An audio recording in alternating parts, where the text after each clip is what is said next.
O maior problema hoje brasileiro para investidores institucionais, investidores estrangeiros... Estabilidade jurídica total. Estabilidade jurídica, eu acho que...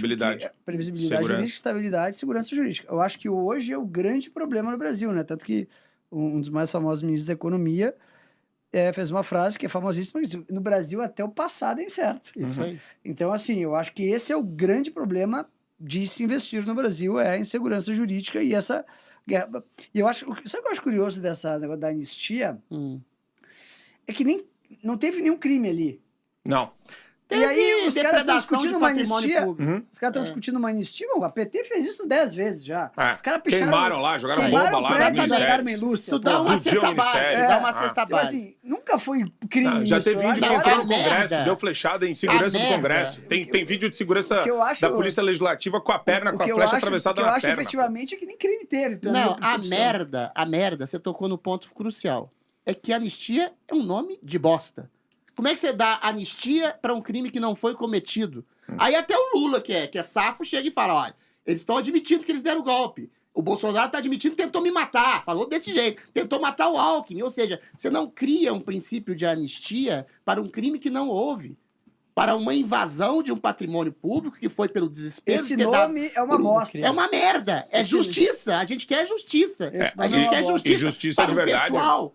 O Olavo de Carvalho dizia isso. Vai chegar um momento, ele foi profético nesse sentido, em que as pessoas acuadas pelo desespero de ter a democracia destruída, a liberdade destruída, as liberdades garantidas pela Constituição destruídas, que é o que o STF fez no verdadeiro golpe dentro das instituições, quando fez uma eleição completamente parcializada, em que um lado foi censurado em favor de outro, em que tirou o Lula da cadeia, em que pessoas foram presas por crimes que não existem no ordenamento jurídico da nação, e aquelas pessoas desesperadas, como o Olavo previu, entraram na Praça dos Seis Poderes para reclamar a retomada da democracia. Então, na verdade, foi um antigolpe aquilo, sem armas, com bíblias, com batom, com voz apenas. Então você vai dar anistia para quem está querendo restabelecer a democracia? É patético. A pauta deveria ser... Eu sou meio teimoso, e parece que eu e o Marco Antônio somos os que falam isso até hoje. As tuas respostas. As únicas pessoas que falam isso sou eu. A pauta deveria ser o impeachment de um ministro abusador que reverberaria no constrangimento aos demais ministros, para eles não fazerem mais o que eles estão fazendo.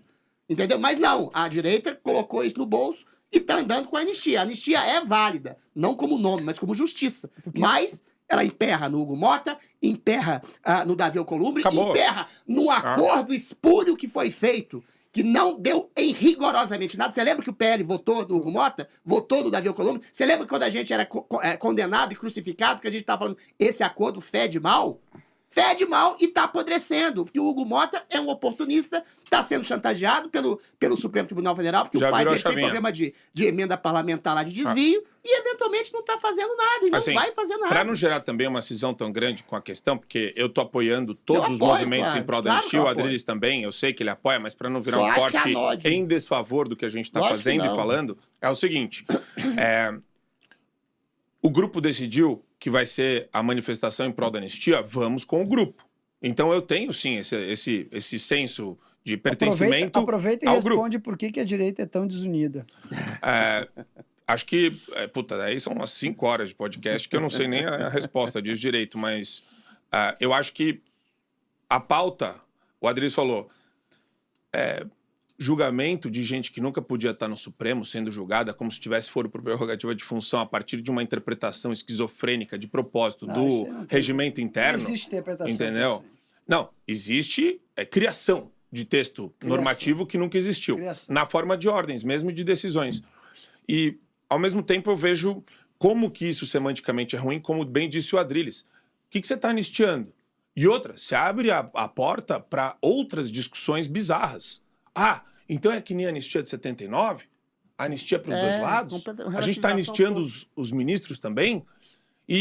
Só que você vê que os ministros cagam 30 toneladas para isso, quando você vê o Flávio Dino mandando o Sóstenes Cavalcante se explicar pelo que ele falou na tribuna. Marcel Van Hatten, idem. Nicolas Ferreira, idem. Então ele vai pensando grandes líderes ou líderes da oposição no Congresso Nacional, tudo para incutir medo. O que foi maravilhoso da resposta do Sóstenes Cavalcante? Não. Respondendo ao ofício do ministro. Não. Explique aí 48 horas. Não. Não vou explicar. Desobediência civil. É o que tem que acontecer. É isso aí. A autoridade judiciária ou judicial desses canalhas não pode mais surtir efeito no mundo fenomênico, na realidade. Isso tinha que acontecer por grupos dentro da Polícia Federal, por grupos dentro da Procuradoria-Geral da República ou das subprocuradorias, tinha que acontecer no Ministério Público Estadual, tinha que acontecer sistematicamente entre prefeitos e governadores. Agora, meu Deus do céu, todo mundo parte da premissa que se eu fizer isso, Xandão vem pra cima de mim, derruba minha prefeitura, derruba meu governo de estado, tô lascado, não tem mais pra onde ir, oh meu Deus, coitadinho de mim. Cara, você é político, você assumiu essa responsabilidade para com o povo que te elegeu e pra quem não te elegeu também. Você tem que preservar e lutar pela segurança de todos, e não é só segurança pública. É a segurança de poder falar o que quer quando bem entender sobre o Supremo e sobre qualquer outra pessoa que tá nesse país ou fora dele. A questão que se coloca é muito simples. O que o Marco Antônio está falando, que tem que ter exatamente o ingresso da sociedade civil, das autarquias e das elites, e de políticos e magistrados. Se eu falo isso, as pessoas ficam muito irritadas, velho. A maioria das pessoas que foram eleitas como deputados, senadores, vereadores, prefeitos e governadores são de direita, são conservadores, são bolsonaristas. Dirimir, destruir essa ditadura é num piscar de olhos. Se todas as pessoas se unissem, de direita, conservadores, que foram eleitos pelo, entre aspas, bolsonarismo, se unissem em uníssono, dizendo o Supremo Tribunal Federal virou um tribunal de inquisição ditatorial, a ditadura acabaria. Romeu Zema, Jorginho, Tarcísio Gomes de Freitas, junto com Marcel Van Hatten, junto com deputados, junto com senadores. Você acha que o Alexandre de Moraes ia dar uma de Simão Bacamarte, lá do alienista do Machado de Assis, e ia prender todo mundo? Claro que não. Você teria uma insurreição civil de cima para baixo. Mas enquanto um a um é pendurado... as pessoas. Agora, se um por um fica com medo, pendurado. Fica com receio... Aí ele pendura mais um. Pega o Fish Expedition, pega a cabeça de um, a cabeça de outro, fica todo mundo com medo e paralisado. Aí dá certo. É uma paralisia por uma covardia, uma omissão completamente contrassensual. Porque maioria esmagadora de políticos eleitos por um viés conservador, a gente tem. A gente não se rebela contra a tirania imposta porque não quer. Por falta de estratégia, por estratégia ruim e tacanha. E outra, só para responder direito, a lei da anistia, então, ela tem problemas de ordem semântica. Ela precisa de 4 horas. Ela paga. Quadrinhos deixa a gente falar. Mentira! Ele se empolga às vezes, mas eu tô acostumado. Não, você fala pouco. Programa. Eu falo pouco, bem menos que você. Eu fico quietinho às vezes. E você, a grande questão é, o que é justiça no caso da Débora, no caso da família do Clériston? Na minha concepção. Eu acho que o Fux foi bem. Justiça. Acho que o Fux pontuou bem. O Fux deu 1 ano e meio. 1 ano e meio, que aí entra. Mas ao mesmo tempo o Fux votou a favor do inquérito das fake news. Tudo. O Fux ajudou na construção do sistema que está devorando todo mundo, que está botando medo em todo mundo. Ele votou no inquérito das fake news, que era um inquérito de 6 meses, não um inquérito de 8 anos. Não importa. Mas ele não se rebelou em nenhum momento. O germe do mal foi plantado e não foi contestado. Cadê a crítica? Em momento algum. Exatamente.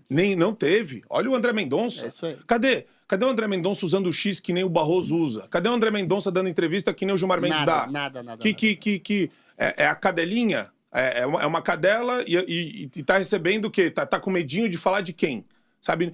Essa postura de cadela, ela tá virando uma espécie de substrato da imagem pública do brasileiro. Porque qualquer país que deixa uma tirania dessa prosperar é um país de cadela, de covarde. O Brasil tá virando isso. É tudo cadela e covarde? Porque daí todo mundo vira e fala, qual que é a solução? A solução é pegar uma bala e meter uma bala. Só que o cara que fala isso nem arma tem.